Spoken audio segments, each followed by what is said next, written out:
کہو کیا تم اس ذات کا انکار کرتے ہو جس نے زمین کو 2 دن میں پیدا کیا اور بتوں کو اس کا مد مقابل بناتے ہو؟ وہی تو تمام جہانوں کا مالک ہے،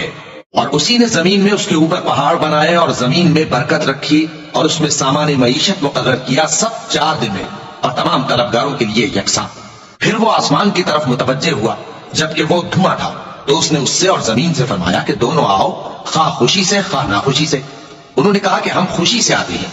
پھر اس نے 2 دن میں 7 آسمان بنائے اور ہر آسمان میں اس کے کام کا حکم بھیجا،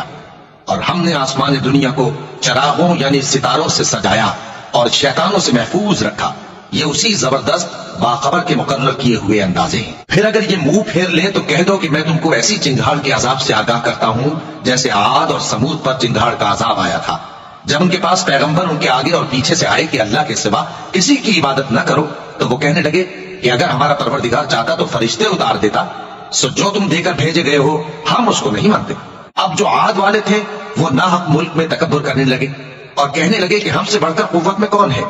کیا انہوں نے نہیں دیکھا کہ اللہ جس نے ان کو پیدا کیا وہ ان سے قوت میں بہت بڑھ کر ہے، اور وہ ہماری آیتوں سے انکار کرتے رہے۔ تو ہم نے بھی ان پر نحوست کے دنوں میں زور کی آندھی چلائی تاکہ ان کو دنیا کی زندگی میں ذلت کے عذاب کا مزہ چکھا دی، اور آخرت کا عذاب تو بہت ہی ذلیل کرنے والا ہے،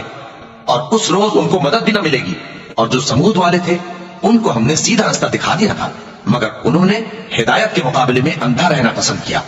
تو ان کے اعمال کی سزا میں ذلت کے عذاب کی کڑک نے ان کو آ پکڑا، اور جو ایمان لائے اور پرہیزگار رہے ان کو ہم نے بچا لیا۔ اور جس دن اللہ کے دشمن دوزخ کی طرف اکٹھے کیے جائیں گے پھر ان کی الگ الگ جماعتیں بنائی جائیں گی، یہاں تک کہ جب دوزخ کے پاس پہنچ جائیں گے تو ان کے کان اور آنکھیں اور کھالیں یعنی دوسرے اعضاء ان کے خلاف ان کے اعمال کی شہادت دیں گے، اور وہ اپنی کھالوں یعنی اعضاء سے کہیں گے کہ تم نے ہمارے خلاف کیوں شہادت دی؟ وہ کہیں گی کہ جس اللہ نے سب چیزوں کو لطف بخشا اسی نے ہم کو بھی گویائی دی، اور اسی نے تم کو پہلی بار پیدا کیا تھا اور اسی کی طرف تم لوٹائے جا رہے ہو،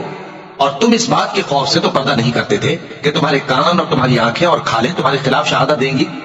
بلکہ تم یہ خیال کرتے تھے کہ اللہ کو تمہارے بہت سے اعمال کی خبر ہی نہیں، اور اسی خیال نے جو تم اپنے پروردگار کے بارے میں رکھتے تھے تم کو ہلاک کر دیا اور تم خسارہ پانے والوں میں ہو گئے۔ اب اگر یہ صبر کریں گے تو بھی ان کا ٹھکانہ دوزخ ہی ہے، اور اگر توبہ کریں گے تو ان کی توبہ قبول نہیں کی جائے گی۔ اور ہم نے ان کے ایسے ساتھی بنائے جنہوں نے ان کے اگلے اور پچھلے اعمال ان کو عمدہ کر دکھائے تھے، اور جنات اور انسانوں کی جماعتیں جو ان سے پہلے گزر چکی ان پر بھی اللہ کے عذاب کا وعدہ پورا ہو گیا، بے شک یہ نقصان اٹھانے والے ہیں۔